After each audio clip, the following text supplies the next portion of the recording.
Welcome, everybody. I'm so happy to share this practice with you. I've learned so much from all of you. So I feel like this is kind of the first time that I get to return the favor, kind of in a more organized way. So I'm so happy that you're here and excited to learn about Kundalini Yoga. Have any of you ever practiced it before? Okay. All right, so we're going to be starting from scratch. So I'm going to spend a few minutes just kind of explaining the practice, what it means to me, the origins of the practice, and also kind of the why about what we're doing so that you can have a little bit of head brain intellect understanding before we move down into heart brain and gut brain.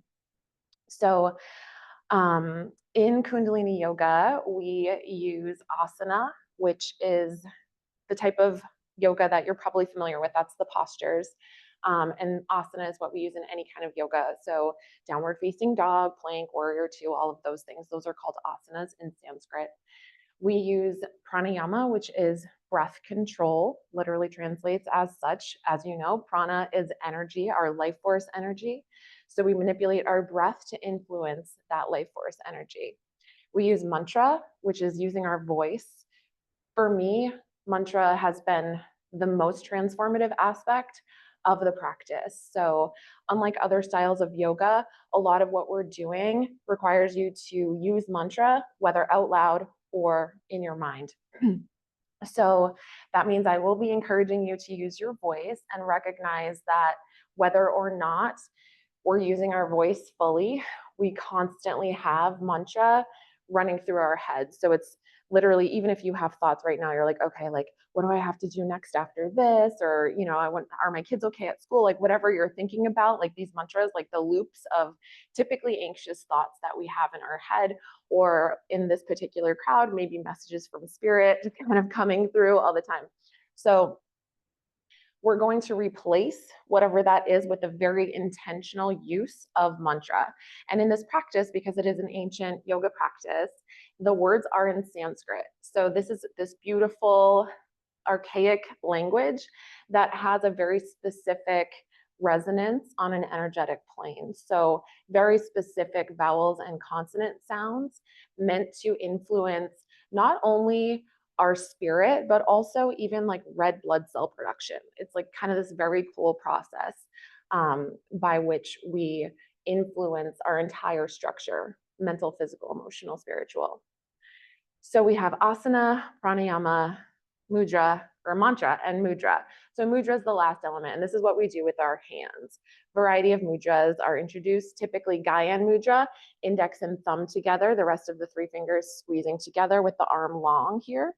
Gyan mudra is a powerful mudra. It's Jupiter finger, our intellect, connecting us to spirit. So asana, pranayama, mantra, and mudra. Those are the four elements that make up Kundalini Yoga. We call Kundalini Yoga practices kriyas, and kriya translates to mean just a complete practice. And so in this case, kriya can be translated different ways. Like in the Yoga Sutras, it means something a little bit different. In Kundalini Yoga, it specifically means that we're doing a practice that incorporates all four of these elements. Does that make sense? Any questions so far? Okay, awesome. So Kundalini Yoga came into my life a couple of years ago. I guess maybe pushing 3 years now. And I started it, we call it householder yoga. So it's meant to be accessible to anybody, anywhere. You don't have to be like a monk living in an ashram to practice. It's meant to be part of a lifestyle that helps you to just access higher planes and then live that out in your community. So really enabling you to like be that light in your community as you start to find that balance in your energy centers in the body and in the metaphysical plane, we'll say. So I started doing it just at home. I didn't at the time have like a very strong sadhana practice. Sadhana is a daily practice that you commit to, ideally at dawn or dusk, ideally at the same time every day for the same increment of time. And we do what's called 40-day kriyas very often as a Kundalini Yoga practitioner, meaning that we do the same thing at the same time for 40 days in a row. And if you miss a day, you have to start back at 1. So there's some tapas there, some discipline. But I started doing it and very quickly started to just feel like that elevated kind of state, like I was accessing higher planes. So we talk about this concept of head brain, and this is where we spend a lot of time, right? Like keeping things organized, that kind of yang, like doer energy, and obsessing over things or worrying about things or thinking like not being present, really just kind of like maybe going through the motions and thinking about whatever's coming next or whatever happened before. So head brain, that's important. We need that to live here on this earth plane. And then heart brain, and then gut brain. So we have like our intuition and our understanding. It's that knowing that you know, right? That kind of, I don't know why I know this, but I do. So Kundalini is formulated to really help us re-access those things, to understand ourselves and to fully step into our authenticity. So it's creating that happiness and joy that exists not in the emotional plane, but deeply in your being, so that nothing, no matter what the circumstances happening in or around you, that is like your rock. Like you know who you are and you know how to step into your power. So that was exactly what happened for me. I just started to kind of stir the pot. I'll talk more about that once we get into some movement practices. But stirring the Kundalini energy, so we visualize this as like a coil of energy, typically depicted like a serpent at the base of the spine. And it's really like sacral chakra. So that latent creative potential that exists at the base of the spine. So what we're doing is starting to activate that with intention and invite it to move up the spine. So we picture this crystalline energy moving up Sushumna Nadi, the main energy, central energy channel in the body. We have Ida and Pingala. We can call them Ida feminine energy. We could call that something a little better, like receptive energy, or yin energy, kind of like the softer side of things. And then Pingala, yang energy, we could call this masculine, but like, again, we can do better now, right? That active energy, right? And everything needs to come into balance. So we have these concepts of rajas, tapas, and sattva in yoga as well. So they kind of come together. So rajas is like the softness, the sweetness that we can find in every single experience that we're having, every single yoga pose, every single activity that we're doing. No matter how stressful it is, you can search for that sweet spot. And then the tapas, which is that doing, like we're going hard, we're active, we're engaged. It's important to have both. That's why we have both parasympathetic and sympathetic nervous system. One's not better than the other. We just need to come into balance. And so that's what this practice allows us to do. So Shushmana or Sushumna Nadi, you can think of like your spine. We know the chakra system, 7 kind of swirling balls of energy that move up the spine that exist where those Ida and Pingala energies intersect at the Shushmana Nadi. So what we're doing is stirring up from sacral chakra, letting that energy start to flow up, up, up, up, up, often gets trapped in the throat. Another reason that we use mantra, we think about bowl of the pelvis being like really wide, really broad, right? And then all that energy funneling through the heart. And then we can kind of get stuck in our throat sometimes where, you know, we've all had the sensation, I imagine, of having a hard time expressing ourselves or fully speaking our truth. So we use mantra, we kind of clear that funnel, allowing us to access higher planes, trusting our intuition, connecting with spirit. So this can be a really transformative practice, and it's so simple. It's really a technology, it's a tool that we use to access all of those things that I've already described. And for me, it's just been kind of the most efficient way to connect with spirit. So this is what I do in my sadhana practice every day. It's what I have connected with for just all of the combination of factors, the physical movement, the stress of it, really, it can be stressful. I'll ask you to do things and hold a pose and incorporate breath work for set increments of time. It's a very specific technology, so it's often 3 minutes, 7 minutes, 11 minutes, or more. We probably won't get beyond 11 minutes for any of this stuff. So while you're holding a shape, you're doing very specific breath work. So we'll move from long and slow and deep breathing. Just take a big inhale with me and a slow exhale. We're going to do that 2 more times. Now, this time when you inhale through your nose, can you expand your belly, but squeeze and lift your pelvic floor like you're doing a Kegel exercise? And then exhale through your nose, light constriction through the back of the throat, and see if you can let all of the breath go. We tend to hold on to a little bit because it's scary to let go of everything. And then one more time on your own, big breath in and out. See what you can access there. Beautiful. Okay. So long and slow and deep breathing, ranging all the way up to our breath of fire. So breath of fire is something that we do quite often in Kundalini yoga. And we'll start by just open mouth breathing like you're panting like a dog.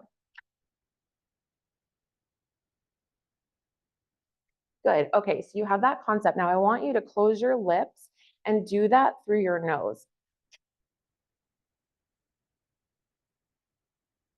Now, can you snap the belly back every time that you exhale? Good. Okay. So we have that whole range. Another beautiful thing about Kundalini that I love so much is that it's accessible for any body, anywhere, at any time. So we have the technology, the structure of the program. We have the concept of maybe getting to your mat if that works for your lifestyle at dawn and dusk. And that's just because that's when the spirit veil is the most thin. So we can get more from our practice if we're open to that, but it's not a requirement. And any of the breathing or movements you can do proprioceptively. And what that means is if something is not accessible in your body, or if that fire breath is brand new to you, or maybe you've had breathing issues in the past and you have some stuff that you have to work through, when we think about duality and polarity of everything, we have long, slow, deep breathing, breath of fire. Eventually, they're the same thing. So if breath of fire doesn't work for you, you can revert back. You can do it slower, or you can just move to long and slow and deep breathing, and you'll still get benefits from that. Similarly, if you are needing to be in a wheelchair, your office chair, you have some kind of injury happening, and I guide you into a shape that maybe doesn't work for you in that moment, you can visualize yourself in that position or do whatever you can do that's being offered and feel really good about that. Does that make sense? Okay, awesome. Okay, so next, I just want to introduce the Adi Mantra. So I put some notes in the chat here. Adi Mantra translates to mean first creative action. So it's the first thing that we do when we come to the mat in a Kundalini Kriya. It is a series of words that we chant. The words are Ong, Namo, Gurudev, Namo. And so Ong means it's like that spontaneous creation, can be translated to mean that. Namo meaning I bow, it literally translates I bow. Gurudev is that teacher inside of you. So we're not bowing to any given like deity or anything outside of yourself. Like this is all an inside job. This is not a religion. And that's another thing that I love about it, because anybody can do it, despite any preconceptions that you might have about what it actually is. So Ong Namo Gurudev Namo. So bowing to that divine teacher inside each and every one of us. So when we say the words, we say them as a chant. I'm going to demonstrate in a moment, but one thing I want to emphasize is that when you say the word Ong, if you can bring the tip of your tongue just behind your teeth in the upper palate, what happens is there's a vibration that gets created in a circular pattern through the skull. So it actually literally vibrates this beautiful butterfly-shaped bone that we have, the sphenoid bone in the face here, and stimulates your pituitary and pineal gland. So as you know, this means upper chakras, right? So our intuition, connection to spirit. So that kind of sets the tone and starts to like create this vibration through the whole body. That's like, oh shit, we're doing something. Like we're going to turn some things on. So Ong Namo Gurudev Namo, and it sounds like this. Ong Namo Gurudev Namo.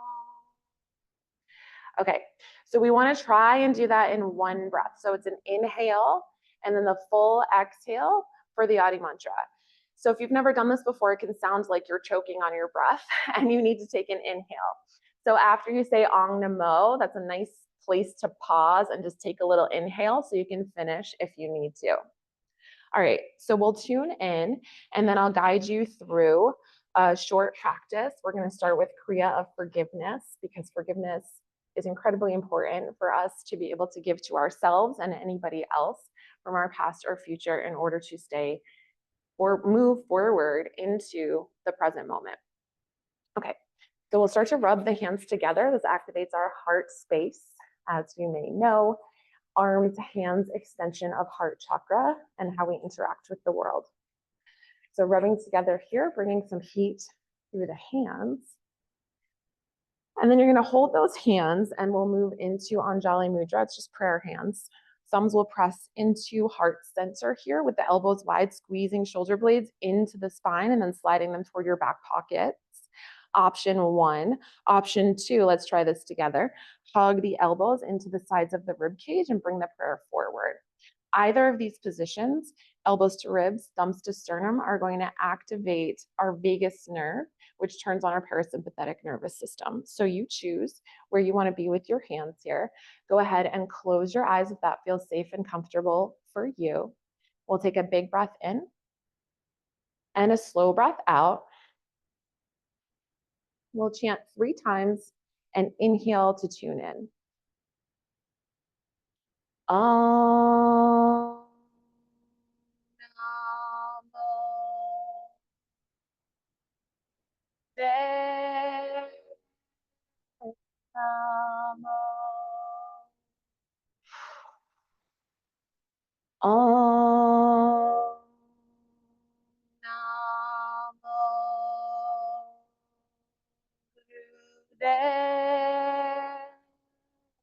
Namo. Om Namo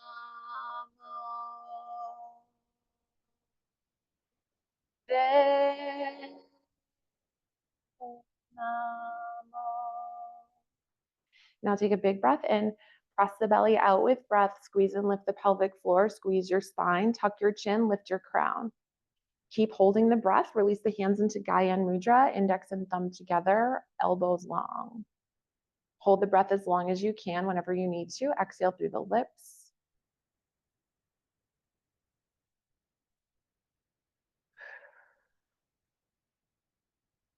Then I want you to just sit in this energy. Notice if you feel any shift just from that tune in or not. Just allow yourself to experience the sensation of experiencing. Now you can open your eyes or keep your eyes closed. We're going to flip the palms to the tops of the knees. If you're seated on a bolster or blanket, you'll just slide that off so your sits bones connect to the floor. And we're going to begin Sufi grind. It doesn't matter which way you start, but you're going to start to inhale, arching the back as you come forward. And then exhale, round through the spine as you come back.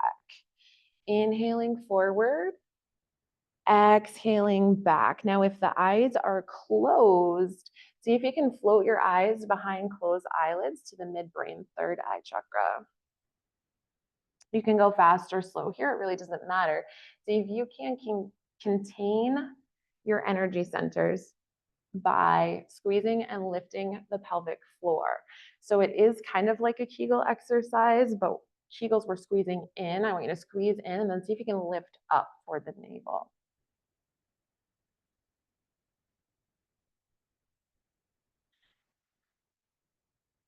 And then adding on, we'll add that kind of inner mantra. So as you inhale, you're arching the back and moving forward through your Sufi grind, internally saying Sat. And then as you exhale, you're rounding through flexion of the spine, circling back and saying to yourself, Nam. So Sat, inhale, Nam on the exhale. Sat Nam translates to mean truth is my essence. This is just another tool to allow you to step into your power and find your inner truth.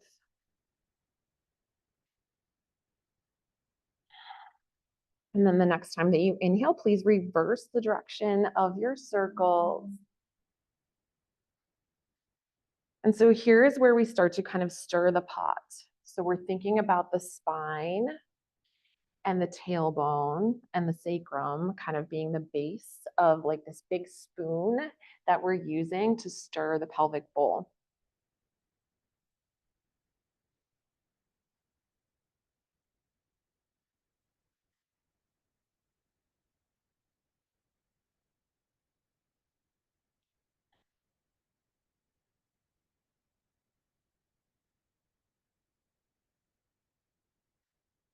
We'll be here for a few more seconds. And as you continue with your Sufi grinds, I want you to just visualize your highest self and embody your highest self for the duration of this practice, remembering that it is who you are. Allow yourself to become who you are.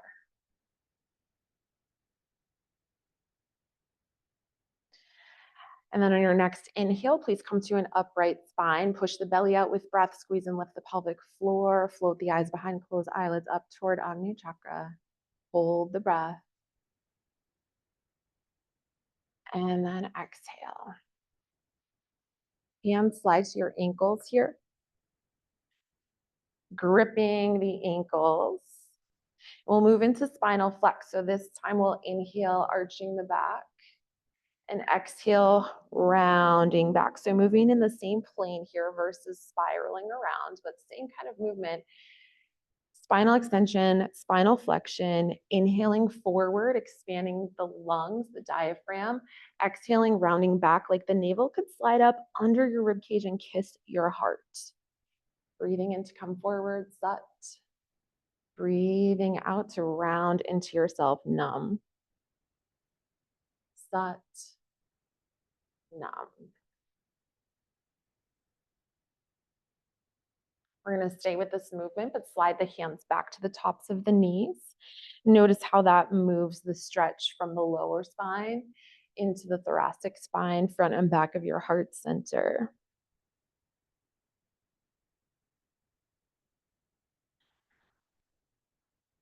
You can really let yourself be kind of flamboyant with these movements too, so that you can really feel that articulation of the spine. We're really just trying to move through any subluxations here that might exist, that might kind of send that crystalline fluid that moves up and down the spine off its trajectory, off of its most vibrant and expressive trajectory. Good. And then the next time that you inhale, fingertips come up to the shoulders, arching the back. And then when you exhale, bring your elbows forward. Maybe they touch. Let your head tip back as you inhale. Chin falls toward the heart as you exhale. Stay with it for a few more breaths.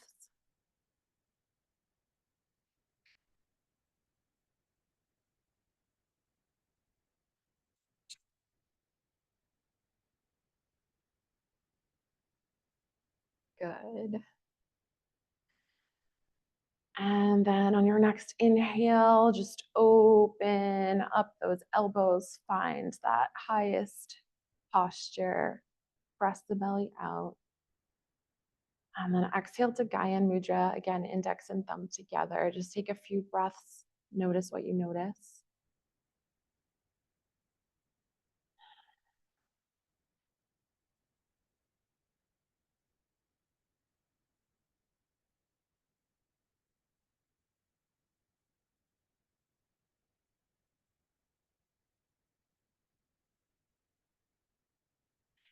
And then eyes are going to blink open. This next one is super fun. We're going to curl the thumb inside the fingers and make a fist with both hands, kind of an awkward fist.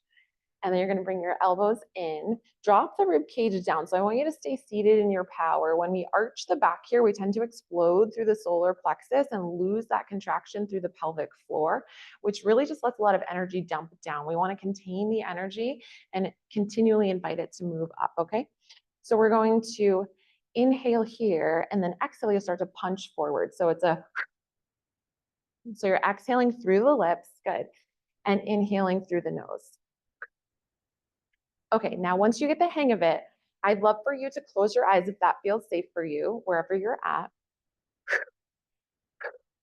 This, as part of our Kriya of forgiveness, is allowing you to beat whatever it is that may have beaten you in your past. So this is meant to be a very powerful and empowering exercise. So I want you to really go for it here. Really coordinate your movements with your breath best that you can. Inhaling through the nose, exhaling through the lips, eyes closed, face soft, energy through the core.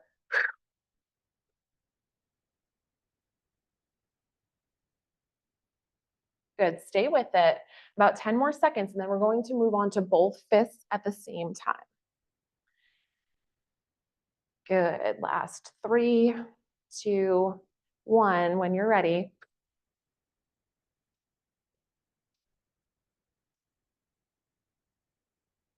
Continue with the practice. Can you create that strong foundation through the pelvis? Can you squeeze your spine as you're doing this? Can you tuck your chin so you're not overexposing your throat? You're just resting securely in your neutral spine. Stay with it, 30 more seconds.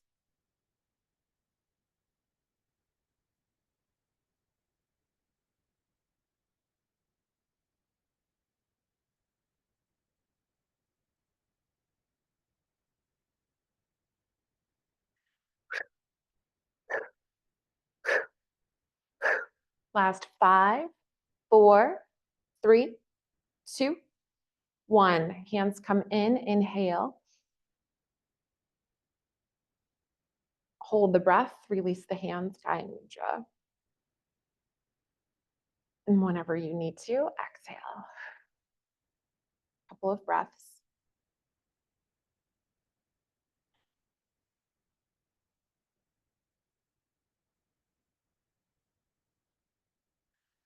And for our next posture, I'll invite you to come to lie on your back. We're going to be lying with the legs up, arms up. So think about, if available, heels stacked over knees, stacked over hips, arms up. Let's actually bring the palms facing in toward one another, and then drop the arm bones into the shoulder sockets. Pick up your head, reach the crown of the head farther away from your hips, and then place the head back down, slight tuck of the chin. Close position with the abs. So I want you to press your belly button down and eliminate any space between your body and the floor. If this doesn't feel okay, you could bend your knees, you could put your feet down, you could put your hands down, whatever you need to do to make it work for your body. When you're ready, please begin breath of fire.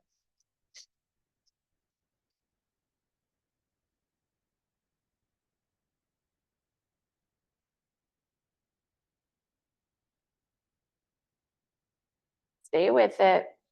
Can you find the sweetness, the stira in this practice, the rajas? Can you find that yin energy? What's working for you? What can you relax? And we're building fire here. So I want you to notice that tapa's energy in the solar plexus. We can be soft and we can be strong simultaneously. Allow this practice to really fully embody that for you.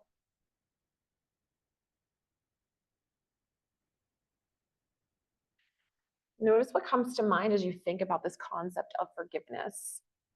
Is there something that you still need to forgive yourself for? Is there something coming to mind in relationship to somebody else or the earth? What is it that you can release that will allow you to move forward into presence. Forgiveness feels so scary because it's safe to hold on to grudges, but it's so dangerous to do that and does not allow you to be your authentic self. Last 10 seconds here. Good. Last 5, 4, 3, 2, 1. Big inhale. Exhale, hug your knees in toward your body. Whatever works for you. You can rock on the spine a little bit. You can hold stillness. You can tuck your chin up or keep the head and shoulders down, whatever you want.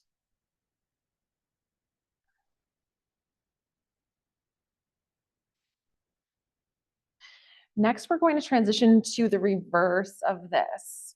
So you'll cross your ankles if that's okay on your spine, hook the backs of the thighs, and then just flip over into a tabletop position. Sink your hips back toward your heels, bring your hands behind you, and plant your feet. So we're coming into Kundalini Bridge. This is also reverse tabletop and some other modalities. So here you want to be cautious that you're not letting the head hang back. Reach that crown forward, squeeze the navel to the spine, and then keep your hips up in line with your knees if available. Now, this might feel not great on your wrists, in which case you could come down to forearms instead, or find another position that works for you. So once you find yourself where you're going to land, please begin breath of fire again. So the action here, pumping the navel into the spine with every sharp exhalation, is going to really energize and oxygenate all of your vital organs. So we had blood draining in toward the organs in our previous posture. Now we have an isometric contraction through the limbs, allowing your body to grow stronger, allowing more red blood cells to be created through that pressure. Stay with it. Please stay with the breathing best you can. Notice what happens when you want to stop. And then what happens if you keep going? Can you change how you habitually respond to stress? 30 more seconds here.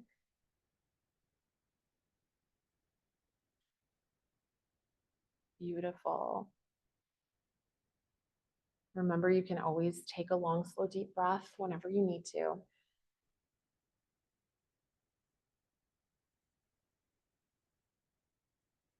Last 10 seconds.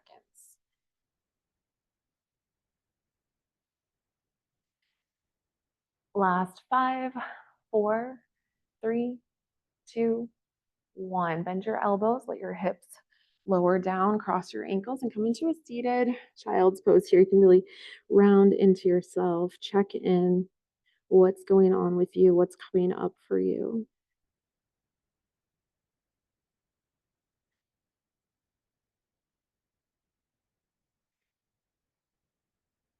When you feel very ready, flip your palms to the shins, lift the heart, let it lift everything else up. Get comfortable in your body here.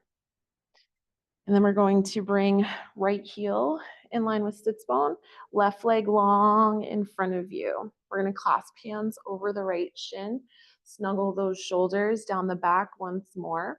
Lean back slightly so you can find that nice neutral spine. And then you're going to lift your left leg up to hover. And just long, slow, deep breathing here.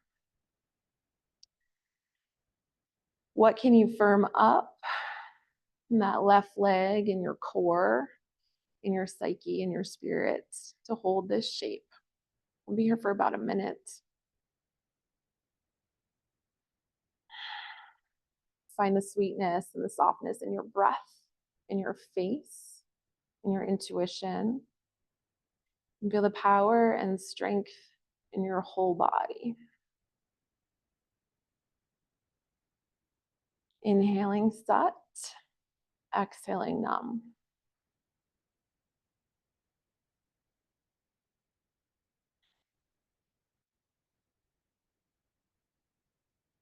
10 more seconds here.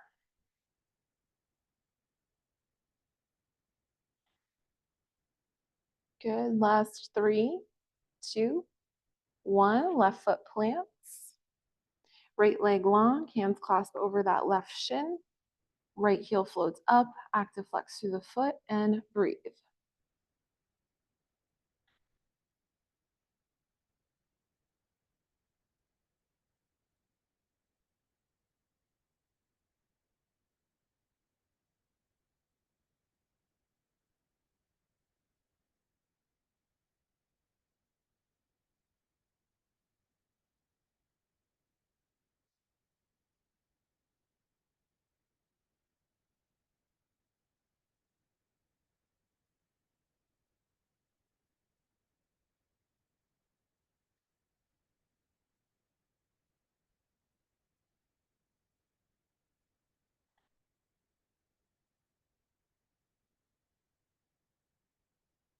Last 10 seconds here.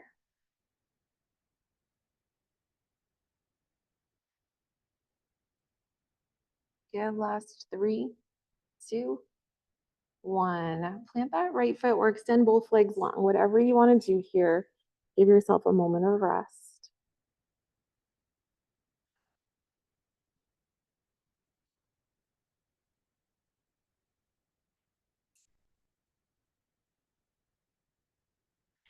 Good. Lift the heart, lift the crown.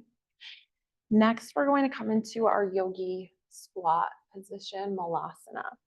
So what that looks like is really low. So toes are turned out 45 degrees.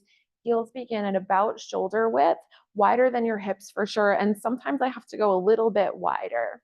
So from here, I'm going to drop my tailbone all the way down, but my heels don't lift up. So hands start in prayer. So if this doesn't work for your body, if your heels are lifting up, you can come toes forward and just come into a little squat. Play with your foot position. Take a second to find what works for you. And you could always do this seated in a chair and just do the upper half. So now think about hands at prayer, expanding the heart forward and contracting through the back of the rib cage. So you're using your lat muscles to pull your shoulders down the back and find that spinal alignment. See if you can lift your crown a little bit and tuck your chin. So we're at a little bit of a diagonal. Hips are going to lift up 2 inches. So we're a little more engaged. Try not to let the knees cave in. We're going to inhale, arms open. Exhale, hands come in. So it's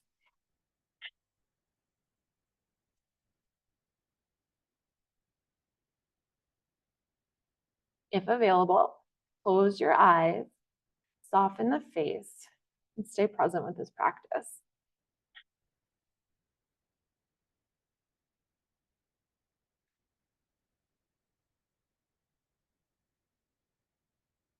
Opening and closing. What are you going to hold on to? And what can you release to really open yourself fully to the present moment?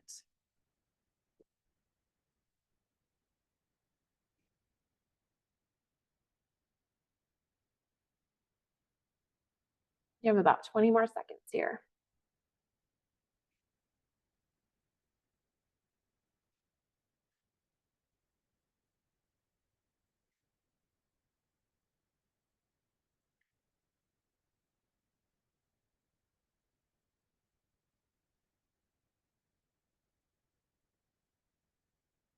Last 3, 2, 1. Tighten your fingers, lift your heels, and come into dangling here. Just folding forward from the hips. Hands can come down, backs of the hands to the floor. Any organic movements here that feel good for you. I love to move. So swaying, spiraling, shaking your head. And if your breathing is really elevated or your heart rate is elevated, take your fingers, just come into a nice long spine. Give yourself a few moments of rest here. Recalibration.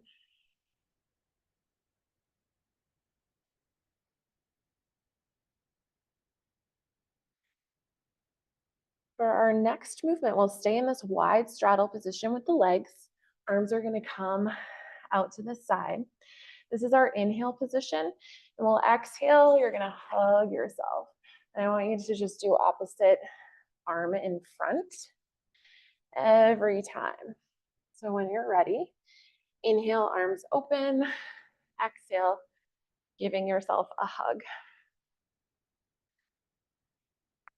Think about spine long, chin tucked. You could have a soft bend in your knees if this causes any discomfort in your low back.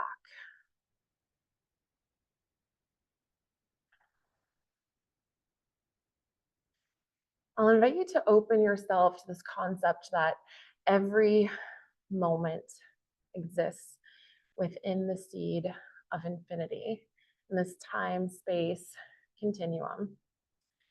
Every seed exists with a hard protective shell and also a benevolent center. And so we have the opportunity to slough off this shell and allow ourselves to step into our highest potential, our capacity for growth. But we have this evolutionary tendency to hold on to the shell to protect ourselves.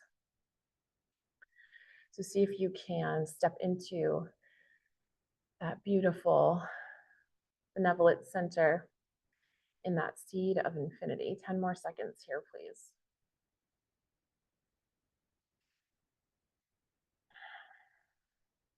Last 5, 4, 3, 2, 1. Arms open. And then release the fingers down, heel toe your feet in, and make your way back to your easy seat. Comfortable cross-legged position on the floor, Gyan Mudra. Close your eyes and breathe. Take a snapshot here. Notice what you notice, even if it's nothing right now, that's okay.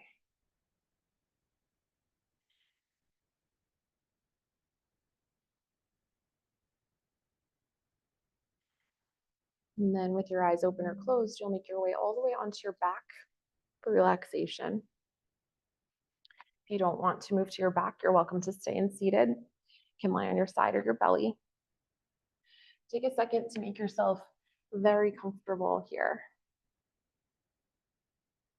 So comfortable that it will feel better to stay still for a few minutes than to move around. Make sure you're not going to get chilly or too hot. And once you find your space for relaxation, take a big breath in and a slow breath out. And do that a couple of more times and invite your body to relax, to surrender with every exhale. And this beautiful journey of life, just like a river, all coming from the same source, moving toward the same destination. Maybe taking little dips and bends to navigate obstacles as they arise. We might have some detours, but always delivering to the same source, that ocean of Brahm, infinite connection, collective consciousness, and your beautiful, unique expression of Atman as a drop of the ocean. Simultaneously, all things and incredibly unique. Allow the ground beneath you to fall away, fully surrendering to forgiveness, to connection, to the power inside of yourself. You rest silently for another minute here.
And allow your body to begin to breathe a little more deeply, that pranic bridge of the spirit back into the body.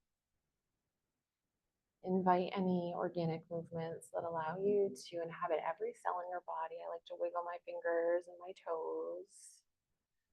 And then start to move up the joints, circling wrists and ankles, shoulders, knees, hips. Maybe hands come back over your heart, lying there in space, rubbing those hands together. Maybe if it feels good, your knees open, foot soles come together and start to rub in the same manner.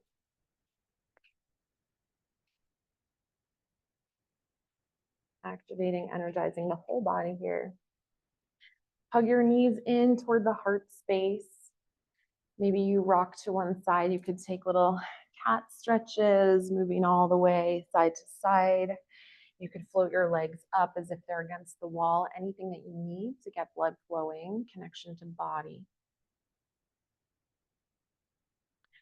When you're ready, find the backs of your thighs, rock your body up to seated.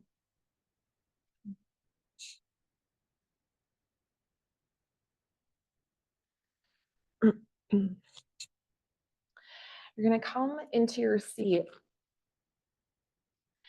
And for this one, we're just going to do Gyan Mudra. So again, index and thumb together. So we always do our meditation after relaxation in Kundalini Yoga. It's a fun surprise when you think class is over.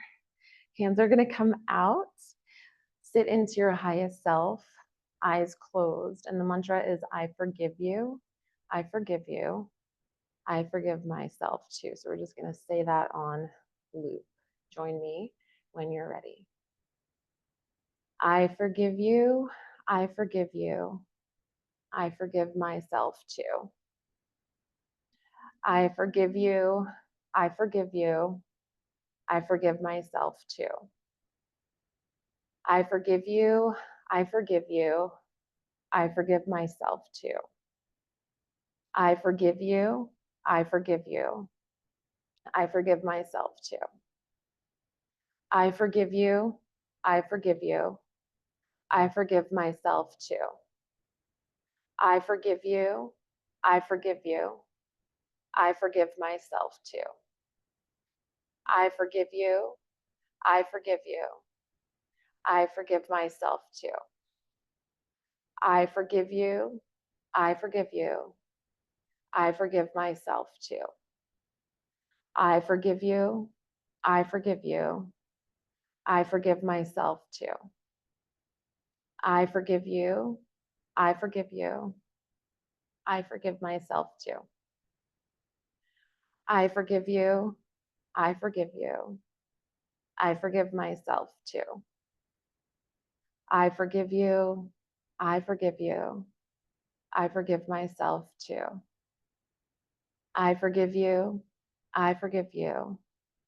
I forgive myself too. 2 more times. I forgive you. I forgive you. I forgive myself too. I forgive you. I forgive you. I forgive myself too. Take a big breath in. Hold it at the top, press the belly out, squeeze and lift pelvic floor, drop the shoulders. And then exhale, cannon breath through the mouth. Hands come back to Anjali Mudra and prayer at heart center. Let's root the thumbs at third eye center, bowing down in gratitude to our practice, to our intention.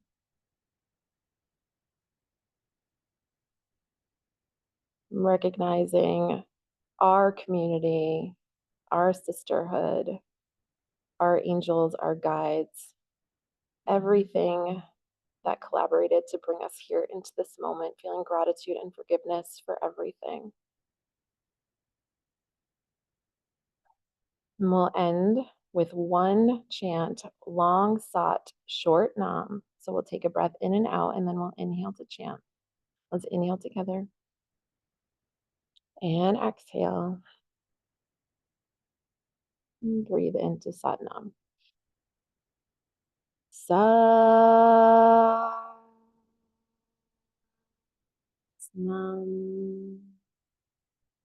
Hands come all the way to the floor, hinging from your hips. Maybe forehead comes down to connect to the floor, traction through sits bones. Just letting all of that energy swirl and spiral up and then back down the spine. And then rising back to your upright seat when you're ready. Satnam, everybody. Thank you so much for practicing with me.